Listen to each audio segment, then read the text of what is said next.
this video, I'm going to talk a little bit about these V-shaped drainages and how the mature bucks in particular use these V-shaped drainages as travel corridors to their bedding areas, bedding up in these subordinate thermal hubs, and how those play a vital role in how a buck travels within his home range. I'm also going to talk about how you can set up in these thermal hubs with a little bit of strategy and a lot of wind help using these subordinate thermal hub bedding locations to maybe kill that mature buck you're after. Remember though, your situation is probably going to be different than mine. This is just an example of what I see and how I would set up in an area like this. So to give it a try, get out there and scout and see what you can find, and maybe this will help you out a little bit. So we've been dealing with U-shaped drainages. Now we're going to move over to the V-shaped drainage. V-shaped drainage, just like it just described, it's V-shaped, has a notch in the bottom, usually a ditch or something. It doesn't have that flat. It's really, really steep, usually on the sides, and the bottoms are usually rocky. This one here actually looks like a staircase going up this one. And again, it's just a way different terrain type, and it's used way differently. And I'm about to describe how they use this one differently than the U-shape. We say deer travel the path of least resistance. That's very true. And this is the path of actual least resistance. If I walk up to the ridge tops, it's very steep. Like if I were just to walk up this main ridge all the way up, that's right here, it'd be a very steep walk, long steep walk. If I walk down this drainage here, and I get to the head of it, and I switch back up, I have a much easier walk to get to the top. As a buck ages, one thing becomes apparent is their efficiency in conserving energy, and this is how they conserve a lot of energy. Allows them to cover ground while not using those vital energy reserves they'll need during that pre-rut and rut time period. It also forms a kind of cover system going between ridges. Using these drainages allow them to be hidden and not silhouetted on the ridge tops themselves. So it's a twofold process. Allows them movement and cover. What I see happen a lot of times is the mature bucks will walk up these drainages in that midday period and get to the head of the drainage and then switch back, or near the head of the drainage, and then switch back onto either side of the ridge. So they walk up and then they reverse course and walk back down or back onto the ridges that are to either side of them, depending on which direction they are wanting to check out. If there's a scrape or a bedding area along that opposing ridge point, they will switch back and use that to either visually check the scrape, or they're checking the bedding that are on these secondary points by visually looking down the ridge, or they may be scent checking, depending on which way the wind is blowing across those ridges. They could be scent checking the opposing ridge, knowing that the scent is blowing off from it onto their ridge that they're on right now, and they haven't exposed themselves to being silhouetted yet on these ridge points. So if there's nothing visually below them, then they can work their way back up or back down into that drainage and work the next ridge point the same exact way. I really like these positions for ambush spots because you're getting the buck at a position that he has got to make a decision whether to go down onto that ridge, following the green arrows, reverse course, the blue arrows, go up the ridge, the purple arrow, or side hill over into the next drainage, the red arrow. So you got him at a position where he's got to make a choice at that point. And plus you're getting the consistent wind right there. If you're playing the wind just right, you can have one that's blowing to you, and he's trying to get up to that point to get that consistent wind from the opposing ridge side. One thing you got to do is resist the urge to hunt these hillsides. These pretty oak-filled hillsides on these V-shaped drainages are easy to get sucked into hunting, but you got to realize that your thermals are probably going to be dropping down into these into that V-shaped drainage. That buck is going to be traveling up well into the morning. So resist the urge to get down in there to hunt, and hunt instead on the area that he's going to. So try to avoid getting in these areas and getting your scent dropped down into his path. So here you're trying to get to that spot where you can shoot to that X. It's the spot within the spot. where that buck is trying to make a decision on whether he's going down that ridge, go into reverse course and go back into the drainage, go up in elevation, or go side hill into the next drainage. And that's really where you're trying to get to. And at the same time, being cognizant of your wind, making sure your wind is in your favor and not in his. You're not getting so far over into his drainage that he's coming up that you're allowing your thermals to be pulled down to him before he ever gets there. So you're wanting to get to that spot within the spot and get to where you can shoot to that X where that's his decision making point. And it's just a matter of catching whichever switchback he does that day. He could come up, he could switch back on this and go back up that ridge. But you're going to get him on that, more on the ridge top, but not on the top. And this, again, another time where you really got to pay attention to the thermals.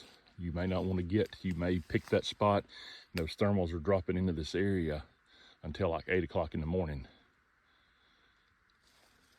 So you got to really pay attention to your timing of when you're accessing these. And a lot of times you can access higher elevation using these. I use these rocky drainages a lot for higher access. You have a couple different options for access on locations like this. One would be up the opposing drainage, the opposite drainage that the buck is working up and getting to the point where you can shoot to the X, or coming in from above, basically doing the same thing from a different angle, either coming up in elevation or coming down in elevation to get to the point where you can shoot to that spot within the spot where the buck is having to make the decision of whether to go back, go up, go side, or go down. These bucks use these V-shaped drainages in multiple ways. One way would be if they're coming from a food source that's down low, maybe agriculture's down low, or maybe they're checking out does down low. They're working their way back up that morning, back into a security area or back into bedding or something like that, and they'll come directly up the bottom. That would be one way. Another way would be if he's using that opposing ridge, maybe working down it. If there's, say, doe bedding or food source or something like that, mast or something on that opposite ridge, it'll drop down through a micro drainage, hit that V-shaped drainage, and work their way back up and repeat the process, or maybe go back up to bedding or something, whatever it be. Another way is during rut, they'll just flip ridges. They'll come up one side, flip that ridge, drop down into that V-shaped drainage, and go onto the next ridge. And they'll work a whole larger ridge system by doing that, just flipping ridges, cutting tracks at does going up and down, and hitting those trails without having to use so much energy. They can just flip those ridges, drop down, go up in elevation, repeat the process on the next ridge. So if you want to get in early access, let's say you're going to come in at I'm hunting one of the ridge points and I'm wanting to get there a couple hours early before daylight, get set up, I'll access through these right here. Because what happens, the ridge points themselves, these ridge tops during the night, that's where they travel. That's why there's so much sign on those ridge points, the ridge, the edges, the tops of the ridges. They'll be loaded down with sign, but it's usually done at night. And wherever you have little benches on these secondary ridges, if this thing flattens out and creates a little bench somewhere, a lot of times you'll find the trail coming out of this and it goes right up to it. And it won't go any further, it'll just go right to it. And usually that's where you have a good scrape, a good primary scrape or something like that will be in these little benches. Like this one makes a bench on further down. It flattens out, and there's a little bench right there, and there's 2 or 3 scrapes, usually right in like a triangle area right in there. And he'll come along here and get to a certain point and he'll switch back. And he'll get right to the point where he can either get to it and work it or scent check it. When you can get these V-shaped thermal hubs that are combo, a lot of times you can get in between them and you double your chances. So I try to look for those V-shaped combo drainages like this. Here's just a few examples of the V-shaped drainages on different mapping apps that you can kind of point out the different looks for these V-shaped drainages and kind of what you're trying to find when you're doing your map scouting.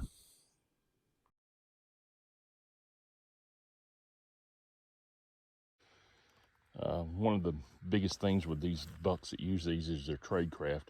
A lot of times these That's what I call it, buck tradecraft. A lot of times these rocky drainages will be kind of dirty, and they may have silt, sand, dirt exposed.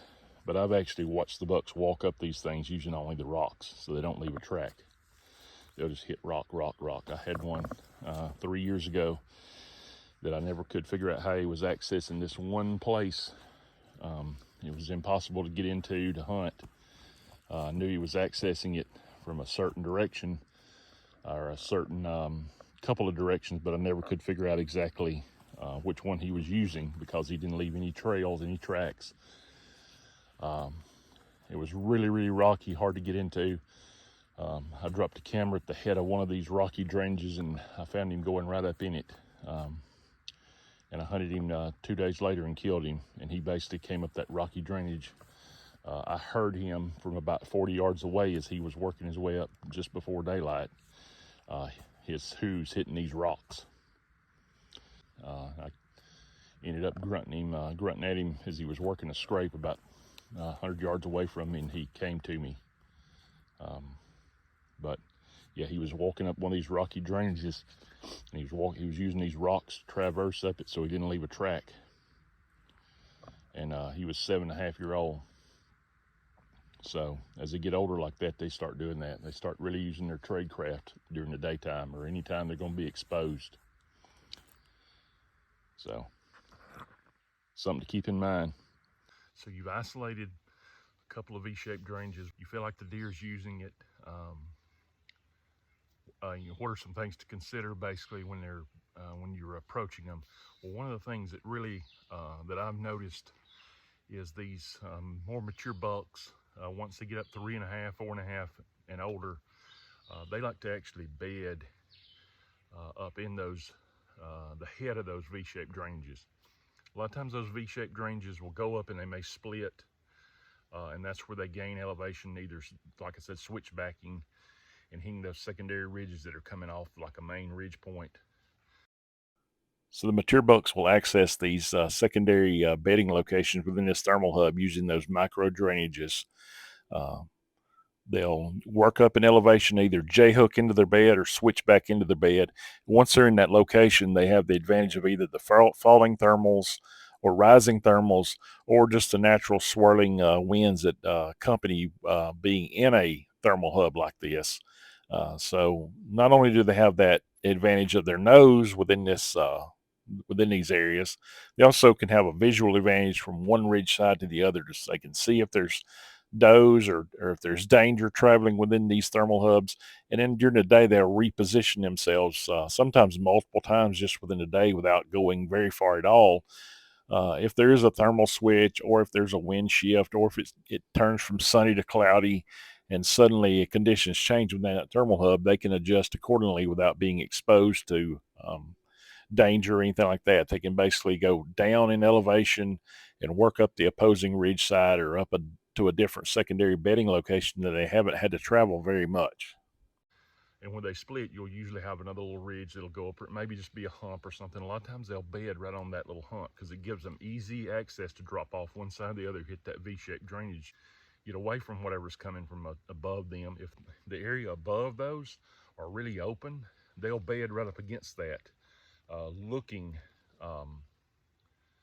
almost catty-corner to it. They'll get the wind at their back, and they'll almost bed catty-cornered. So, because you got to remember, a deer's not looking directly in front of him, he's looking off the side, so they'll get almost positioned where they can see down the drainage and down up to the top with the wind coming over their back.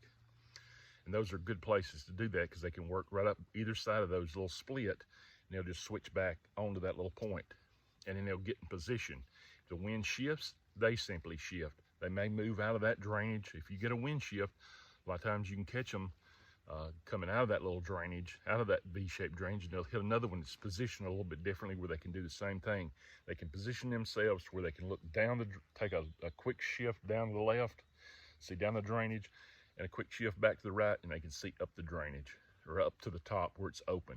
And then the wind's coming directly over the back, so anything that's coming from behind them, they can always focus on what's in front of them. And they're usually looking at a larger ridge facing where does would kind of come up and come around. So those are really good positions If you can get into those areas, if you've got a consistent wind right there and you're not worried about the thermals, sometimes you can pick those areas out that the thermals really don't affect. They're higher enough in elevation with enough wind that it overpowers that. You can be in those locations before the buck actually gets in there in the morning, and that's a good area that they embed in that mid-morning time frame, say before 10, 11 o'clock when they're going to get up and move again. So those are good areas to be into and approach them just like you would not coming up from the bottom. You maybe want to side hill somehow into those areas or come over from the top.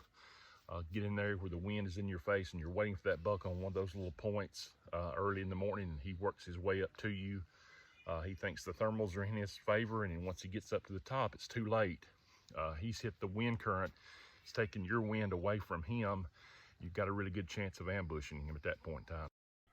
So let's say we want to take advantage of this intel we got. A buck's bedding in one of these thermal hubs.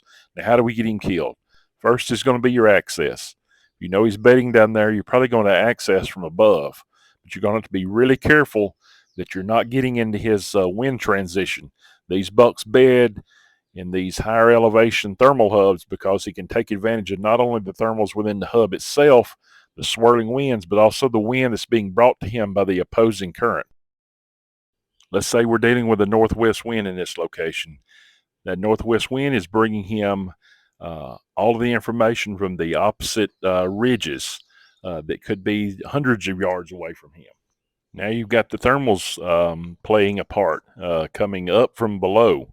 As he transitioned up into this zone, the thermals started rising up to his location. You throw in the swirling winds from within that thermal hub itself, you've got multiple winds coming into his area. Now we throw in those swirling winds within that thermal hub itself, all of that information being piled on his location. The next thing we got to deal with is that vortex that's created between those rising thermals and that wind current that's coming from the opposing ridge side. Right here, he's bedded in that transition zone, that wind function transition where all of that information is being piled upon his location. You got to make sure that you are setting to where you can shoot to that point, but you got to be on that edge of where your scent is being carried up and away from you. So your thermal timing and your wind current timing are both going to play a big part in you being able to hunt this buck. These mature bucks like to bed in these zones, and they're killable in these zones. But you got to get all the players on the board. You got to stack most of them in your favor. The biggest one you can stack in your favor is knowing what that wind is going to do at your location before you get there. What that means is you got to put yourself in a lot of positions like this ahead of time and know what that wind's going to do with those thermal currents and how they interact. Because I promise you, bucks use this to stay safe, to stay alive. They bed in these locations. They're really hard to hunt and kill in these locations, but they can be killed in these locations. You just got to know exactly what you're doing before you get there. So you got a lot of different opinions on whether hunting these thermal hubs and hunting these drainages and things like that are worth the risk of blowing a bunch of deer out. In my opinion, it's worth the risk a lot of times. If you're hunting in that big woods, steep terrain, rugged, nasty, hilly, open timber, a lot of times that's the only option these bucks have to move around that type of terrain is through these deep gullies, these valleys, this steep, rugged, nasty terrain. And you got to get used to hunting in that and hunting, like I say, with your butt hanging on the edge, hanging off the side of a bluff sometimes to get it done, because that's how these bucks live to be an old age in these big mountains, these big woods. And it means that you've got to get used to hunting ugly and hunting uncomfortable. And that's what it takes a lot of times. Is a lot of strategy and a lot of uncomfortable hunting. A lot of hunting the same stand multiple days is what it takes to get it done sometimes. You got to learn to just hang in there, hang tough, hang in there like a rusty nail. That's what it takes to get it done sometimes. I appreciate y'all watching, and we'll move on to the next one.